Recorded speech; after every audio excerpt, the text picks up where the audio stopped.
What's up guys, it's Grant, and today I'm going to be showing you guys the easiest way to do a 360 with the bow. Baby, hit it.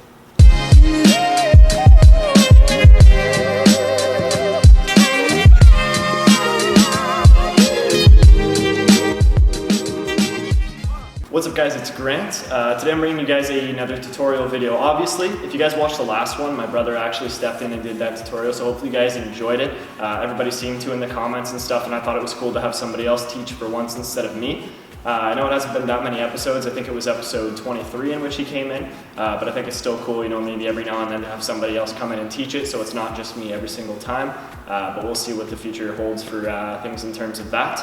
Also, I hope the mic quality is okay. I didn't get a chance to talk about it in the last video, obviously because my brother was doing the tutorial, but basically when I was going through customs, I think to get into Barcelona, the mic kind of broke. So basically the person who was doing the security check on my bag, because for some reason it had to go through like extra security, might have been because the camera was still in there. I probably should have taken it out, but at the previous place we're at, they said I only needed to take out the laptop and not the camera, so I didn't take out the camera.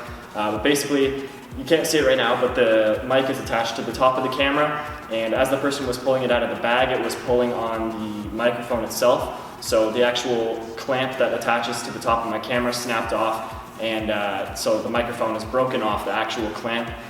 So I kind of just have it like sitting on there right now, so hopefully the audio is okay. I'm probably going to try to like super glue it to the piece of the clamp or whatever so that it stays back on there, but again, hopefully it's okay for now. So as I said guys, today I'm going to be showing you guys the easiest way, or what I find the easiest way to do a 360 with the bow. Obviously before you do this, you're going to need to know how to do just a regular throw with the bow. I don't think I've uploaded a tutorial on that.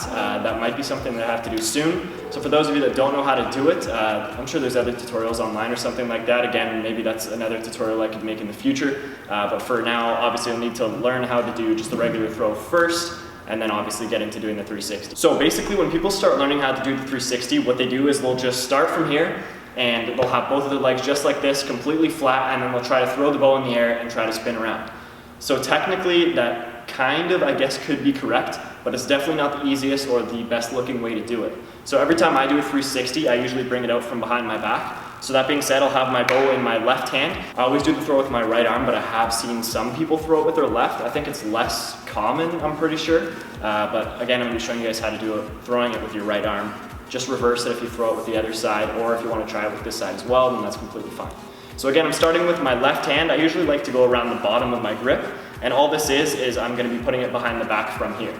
But when I'm standing here, what I want to do is have my left foot forward. The reason for that is that I'm going to be stepping forward into the move rather than again staying completely flat. So when I'm here, what I do is I bring the bow back behind my back, and then I step forward with my right leg.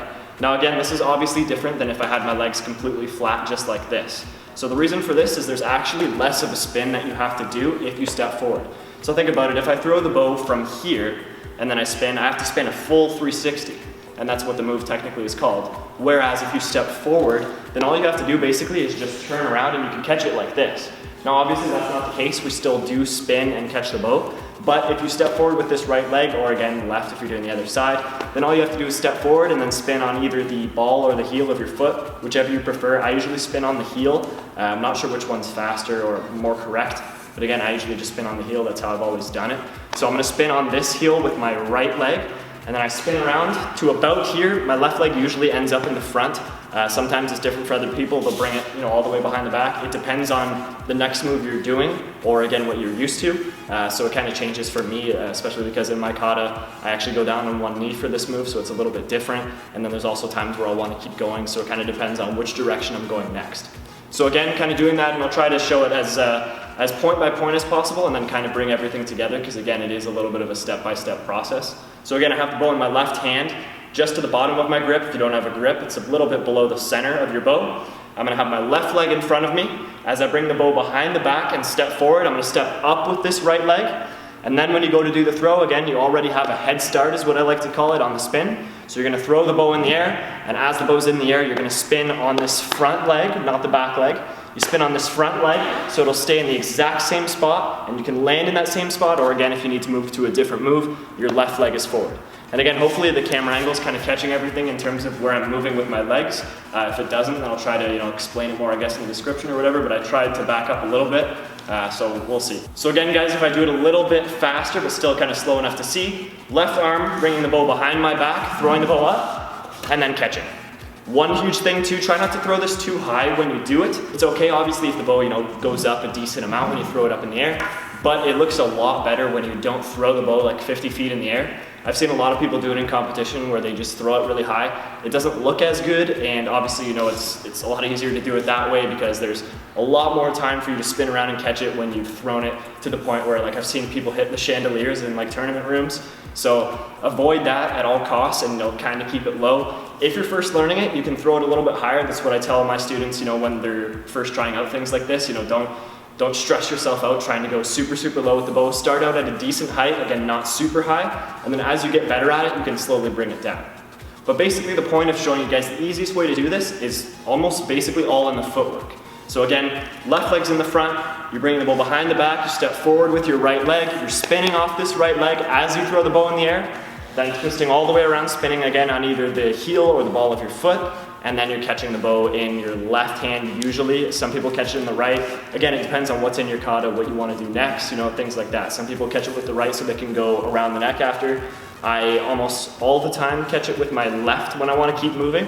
But again, it depends on your preference, what you're practicing. So again, one more time fast. I'm not gonna really explain too much in this one, just so I can go a little bit faster to show you guys. But remember, left foot forward, bring it behind the back, step up with your right, spin all the way around and catch the bow. So it's just like this, and catch. Simple and easy like that. So hopefully I explained this well enough, guys. It is a little bit tricky to get used to at first, but for those of you that already do 360s and do it like I was talking about before, just standing like this, you're gonna find this so much easier because, like I said, you can step forward with that right leg, throw the bow in the air, and you don't even really have to actually spin. You can catch it here. It's obviously gonna be hard because you're twisted all the way around, but that just goes to show how much of an extra step you get, which makes it easy. One thing really quick, I apologize for not having as many videos outside of the Tutorial Tuesday video series. I actually have a bunch of them planned, and if you guys follow me on Instagram, I just did a little post for a video that I'm going to be doing that I'm excited to record. I'm hoping that I get the chance to record that video tomorrow, actually. Today I just started back into school, so I guess it's kind of going to get a little bit busy, but I've kind of been planning out stuff so that hopefully I can put out more than obviously just tutorial videos. Hopefully you guys enjoyed the video, and I'll see you guys next week.